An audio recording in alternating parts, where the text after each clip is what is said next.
Ini munculnya adalah trial and error. Ada yang benar gitu ya, tapi juga seringkali salah. Ini pasti tidak efisien dan boros, bahkan korbannya bisa jangka panjang ya. Maka fakta itu kan diangkat menjadi konsep, terus menjadi variabel gitu ya. Dan sini antar variabel menjadi teori gitu ya. Iya. Nah, teori menjadi Teoretik. Nah, tentu ini keberlakuannya bukan hanya di satu fakta atau fenomena, tapi juga fenomena yang lain kan kita sampai istilahnya fenomena ke N kan ya. Semakin suatu konsep teori itu berlaku untuk solve the problem bagi banyak fenomena, maka nilainya makin kuat.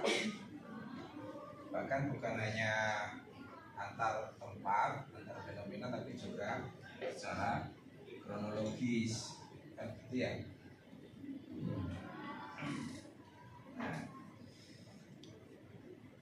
Nah, di sini karena ini tidak beraturan ya, dan kita itu akan menghubungkan antar fakta sebagai suatu teori, maka diperlukan yang namanya pengukuran toh. Sehingga di sini butuh yang namanya pengukuran. Nah, konsep pengukuran itu adalah bagaimana fakta itu sebenarnya ya ada proses reduksi ya.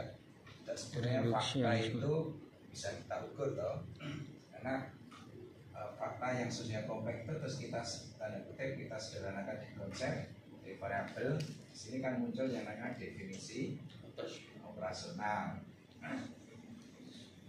Nah, namanya definisi operasional kan definisi sendiri kan sudah membatasi toh, sehingga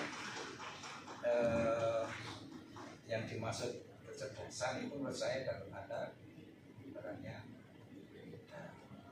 barang tanda kutip konstruk. Nah, sehingga di sini kita juga sering mengenal istilah konstruk. Artinya ini memang kita konstruk ya, kita bangun. Jadi pengertian-pengertian yang akhirnya disepakati.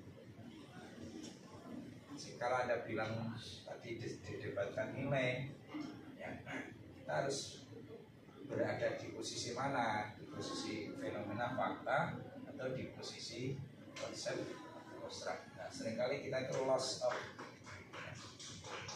fenomenanya itu berdebat karuan, ketika dicari yang mana fenomenanya bingung. Itulah gunanya bahasa, tapi juga kekurangannya bahasa. Karena kalau kita semuanya ada di level ini, ya kompleksitas itu tidak selesai. Paham ya? Itulah disebut dengan berpikir abstrak ya. Abstrak. Kita harus bisa mengabstraksikan ini kan spidol. Tapi begitu ini nggak ada, saya bilang spidol itu sudah konsep. Betul? Karena Anda barusan melihat ini, maka saya kira itu saya mengatakan spidol, bayangan pikiran Anda tidak lepas dari yang. Tapi kalau besok nanti saya bilang spidol, mungkin bilang pikiran Anda muncul spidol yang kecil, kan juga spidol namanya. Ya. Kalau dulu ada spidol yang untuk transparan, itu juga spidol. Kalau spidol ini dulu pernah digunakan oleh guru Anda untuk menimpa Anda, understand, itu lari ya, prediksi, mendalami, terus to explain, to predict, dan to solve atau itu intervensi.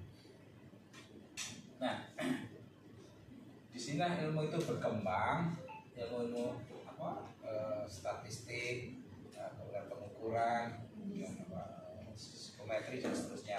Dan semua ilmu pakai ada metrinya, ada ekonometri,